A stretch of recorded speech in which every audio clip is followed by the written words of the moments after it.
చిరకాల కోరికను నెరవేర్చారు దేవాదాయ శాఖ మంత్రి కొండా సురేఖ. అర్చక ఉద్యోగులకు గ్రాట్యుటీ 4 లక్షల నుంచి 8 లక్షలకు పెంచుతూ ఉత్తర్వులు జారీ చేశారు. ఈ మేరకు అర్చక సంక్షేమ నిధి పోస్టర్ను రిలీజ్ చేశారు.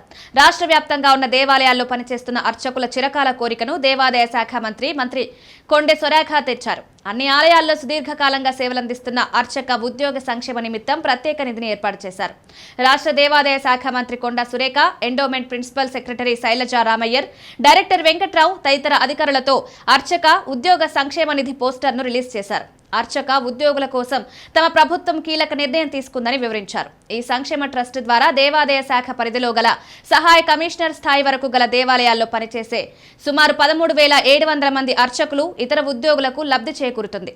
అర్చకులు, ఇతర ఉద్యోగులకు మరణానంతరం లేదా రిటైర్మెంట్ గ్రాట్యుటీ ఇవ్వడం జరుగుతుంది.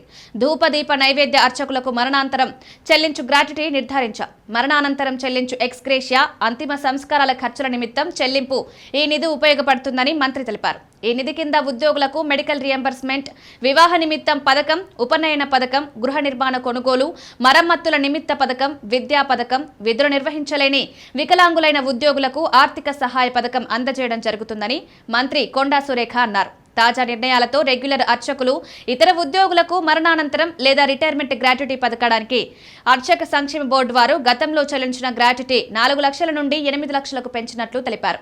ఈ గ్రాట్యుటీ మొత్తం సదరు ఉద్యోగి యొక్క బ్యాంకు ఖాతాలో ఏక మొత్తంలో వారి సర్వీస్ కాలానికి లోబడి చెల్లిస్తామన్నారు.